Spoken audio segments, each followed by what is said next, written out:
to the comic shop. I'll let you read about Cyclops. I'll have you spending all you got. Jawbreakers is looking hot. Zach.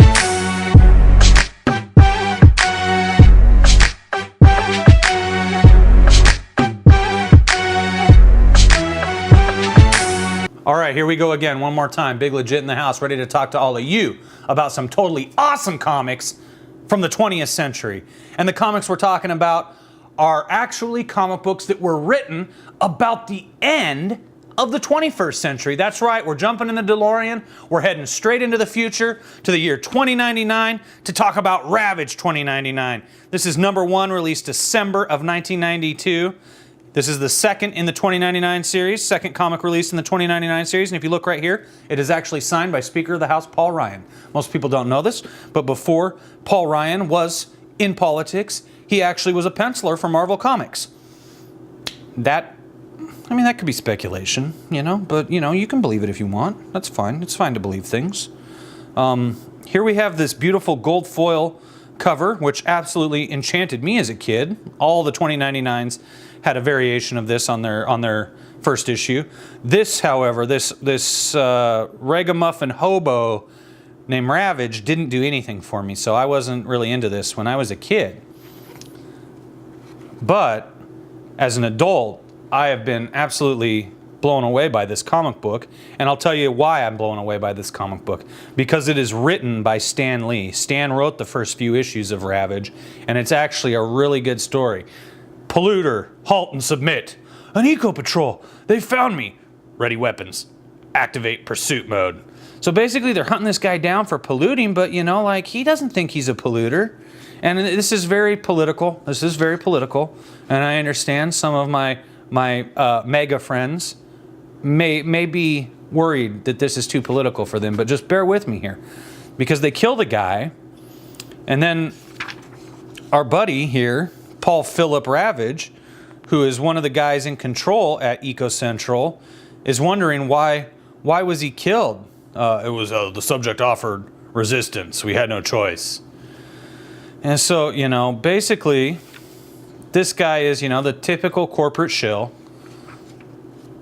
Hero Quest.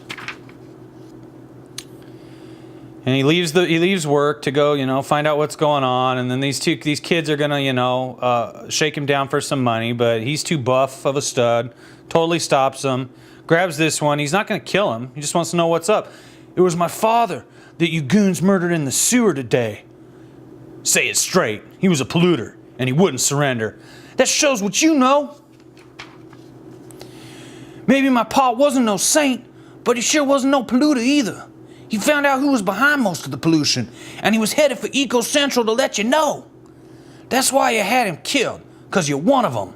You're wrong. I never gave that order. But since I've heard your story, I'm going to check it out. You're coming with me. Yeah, where? To Alchemax. So you can have them murder me too? No, so we can get at the truth. What's your name? Dak. So what? So get in the car and shut up. I'm Eco Commander Paul Philip Ravage, but you can call me Sir. So they get to Alchemax headquarters, the office of Anderthorpe Henton, Director General, and he's too busy trying to figure out which one of these holographic beauties to select for his private virtual reality session. See, virtual reality was being talked about even in the 1990s, kids. And now it's a reality, but you still don't get sexy broads like this in virtual reality. I haven't seen this with the Oculus. Ravage, what brings you here, Commander? A matter of some urgency, Mr. Henton, and I prefer the name Paul Philip. Ravage sounds a bit too brutal for my taste. What you looking at, lady? I'm with him. This young man claims his father was murdered by eco agents while attempting to name names in the pollution hierarchy. I ain't claiming nothing. Pa was gunned down because of some creep and Alchemax is pulling a cover up. So basically, old boy Anderthorpe, or what's his name? Anderthorpe, yes. Anderthorpe is, in on it, and he knows that, Ravage has to be taken out. And so he kills his butler just for overhearing this. Candyman, Candyman, Candyman, Candyman, Candyman. This scared the crap out of me when I was a kid. Oh my goodness, scared the crap out of me. So anyways, Anderthorpe calls Miss Henton, who is the sexy chick that worked for Ravage. Oh shit. Up here. No, keep going, keep going. Right here, this chick, he calls her. And he wants to speak to all the other directors of Alchemax. And she needs to put it on a digitally secure line. But she listens in to hear what their plot is and finds out that they're going to kill Paul Philip Ravage. And so she has to warn him because she's secretly in love with him. And, you know, so basically, like, you know, Ravage and the kid, you know, jockey back and forth over what's going on. And I just hope for his sake he doesn't end up... Okay, so anyways, here comes, like, a Mutroid. In 2099, there are mutants, but there are also Mutroids, which come from... It's called, like, Hell Island or something. I don't recall what it's called. Hell Island, something like that. And basically, like, this Mutroid has been sent to take him out, comes into the office. Solomon Grundy hates Super Friends. A Mutroid? How'd he get in here? Henton, it must be part of his plan. Stay back, Tiana. Behind me, I'm the one he wants. And, like, the Mutroid's like, don't fear me, we're friends, you know, here's your payment for everything. Oh, Hell Rock, not Hell Island, excuse me. For helping us pollute the world, here's your payment. And Ravage is just like, what are you even talking about? I'm not helping pollute the world. That's terrible. Why would you say that? Well, sure enough, here come the guards. Oh, we heard it all. You're in big trouble, mister. Shoots him, makes this vicious scar on his eyes. And Ravage just like leaps up, double clotheslines them, you know. How come your shots are wild now? It's my fault. I should have trained you better. Double clotheslines them right out of their boots. Takes out every guard that gets in his way. And you know, and even gets a little bit of help from the Mutroid, who like accidentally kills this guy. Here's Anderthorpe getting rubbed down with some oil from the ladies. Ravage grabs his lady friend Tiana, jumps out the window right before the Mutroid explodes. So basically the office is blown to hell. Anderthorpe assumes that Paul Philip Ravage is dead, but of course he's not. But he's got the videotape evidence to show that he was corrupt and was betraying Alchemax. But luckily Ravage holds on and then like swoops them down into the next office below, and they're gonna sneak out. He brings Tiana to the dude, the young kid, and it's just like, here's enough money for you two to live on. You know, this is the only place she'll be safe. I can't handle knowing that she gets killed. So I keep going here.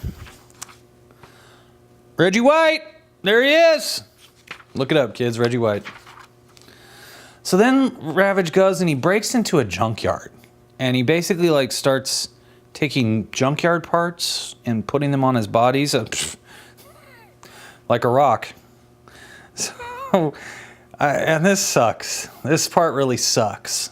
But this story is actually really well written, and that's because Stan Lee wrote it. And it doesn't matter if the guy's going to break into a junkyard and find his weapons there, which I don't get why he didn't just take some from like the bad guys that he was fighting a minute ago, the security guards.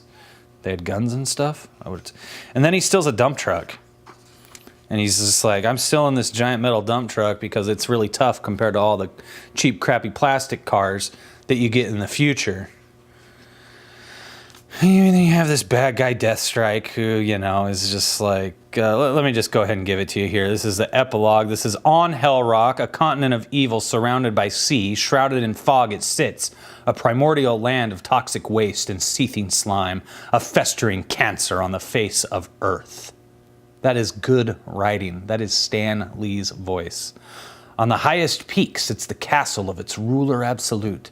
Less than demon, more than man. The superpowered entity known as Deathstrike. Of all his servitors, the seeress alone may speak unbidden when in his presence.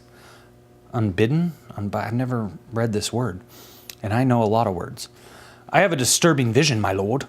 A vision of one who died only to be reborn. His name is Ravage, and he is destined to be your greatest foe. Then he shall die again, for none may challenge Deathstrike. Not until I have crushed the entire human race. And he like crushes, you know, the knight from the chessboard.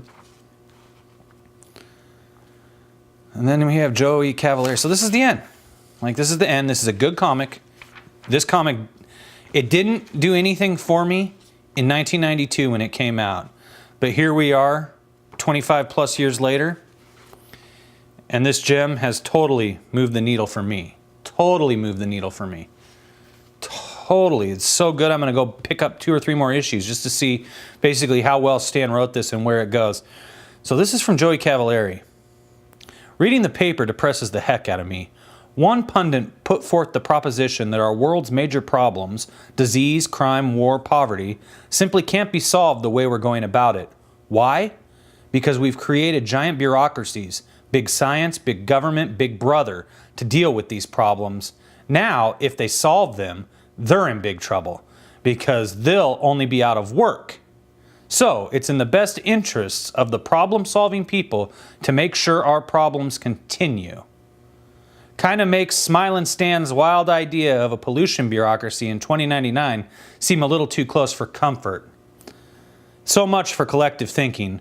Ravage is about individual action, accent on the action. Next month, if we can convince our dear leader to say a few words, I'll shut up and we can hear from him on this page. Let me go back to this.